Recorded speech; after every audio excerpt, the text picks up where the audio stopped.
Welcome to Part 4 of GP's Cognitive Warfare series. In this segment titled, Hacking Your Thoughts, the move from mass surveillance to deep surveillance, there is a mountain of material to cover. Therefore, we will break it down over 4 parts. Welcome to Part 1. Researchers have been working for some time on an AI-based tech that can reconstruct the images that a person sees, using only brain activity signals captured through functional magnetic resonance imaging, more commonly known as fMRI. Sounds like a fancy name, but magnetic resonance imaging, or MRI, are the medical imaging machines all y'all are familiar with that use radiology to form pictures of the anatomy and the physiological processes inside the body. MRI scanners use strong magnetic fields, magnetic field gradients, and radio waves to generate images of the organs in the body. The same techniques are employed in fMRI to monitor the brain for thought inferencing. Let's play to the gallery for a moment and resort to pop culture. This was nearly the same as the plotline of the 2002 sci-fi movie, Minority Report, starring Tom Cruise, or rather starring Cillian Murphy, who is far less uptight than Tom and a rebellious anti-establishment Irishman who doesn't believe his own BS, so hands down the bigger man and a better actor, in my opinion. In the movie, the pre-crime police stop crimes before they occur, with the help of 3 precogs, who can foresee crimes. Well, this tech does not need these gifted with foresight precogs to predict crime, because now, we have rampant unregulated AI with researchers and startups, metaphorically throwing women and children under buses to get this tech to market.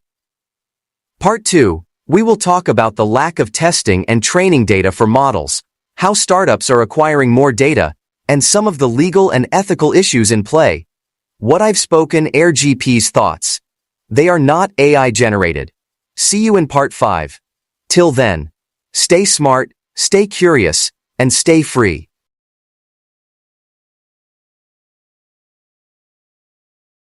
Welcome to Hacking Your Thoughts, Oppenheimer Moments, and the Quest for the VC Dollar.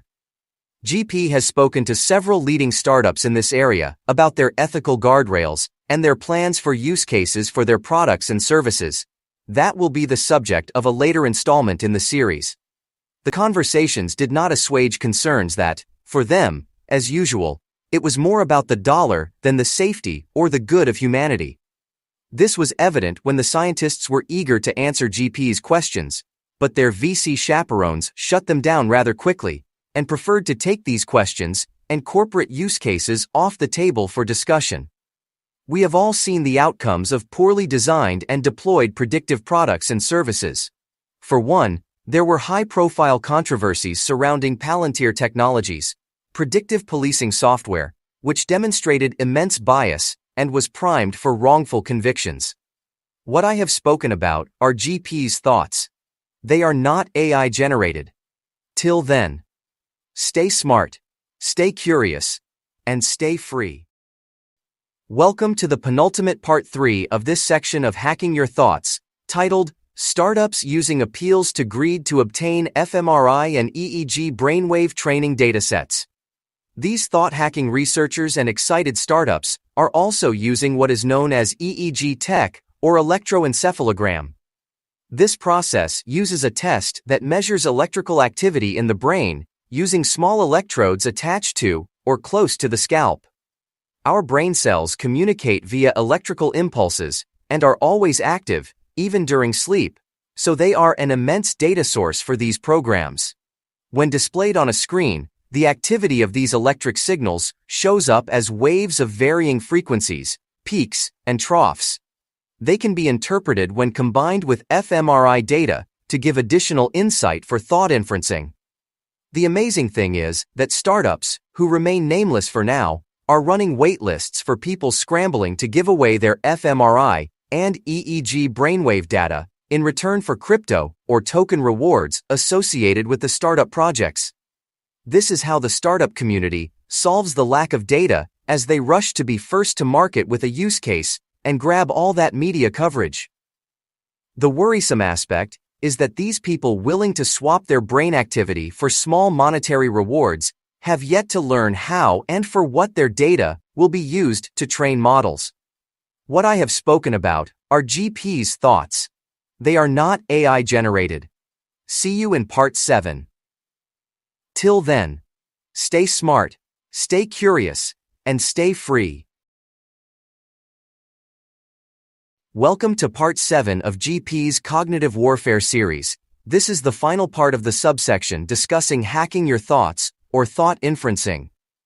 Currently, neuroimaging techniques focus on specific brain regions that are known to be most active during certain cognitive tasks, when we experience certain emotions, and when we are engaged in certain types of sensory processing. By tracking changes in blood flow levels through some regions of the brain, and the level of brain oxygenation associated with certain kinds of neural activity, the researchers infer test subjects' thoughts.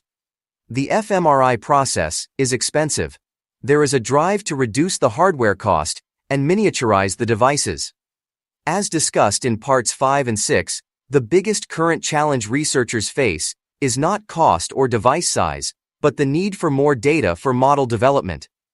Researchers have also experimented with stable diffusion, an AI architecture that generates precise images from descriptions. This method operates economically by transforming outputs into detailed images through a lightweight process. LDM models employ latent diffusion techniques. LDM stands for Logical Data Model, which is essential for analyzing the structure of an information system without tying it to any specific physical database implementation. These models are designed to handle noisy images by predicting and gradually reducing the noise until a clear image that aligns with the description is produced. The potential of this type of technology is staggering, with the ability to potentially extend the limits of surveillance into what could be perceived as a borderline scenario.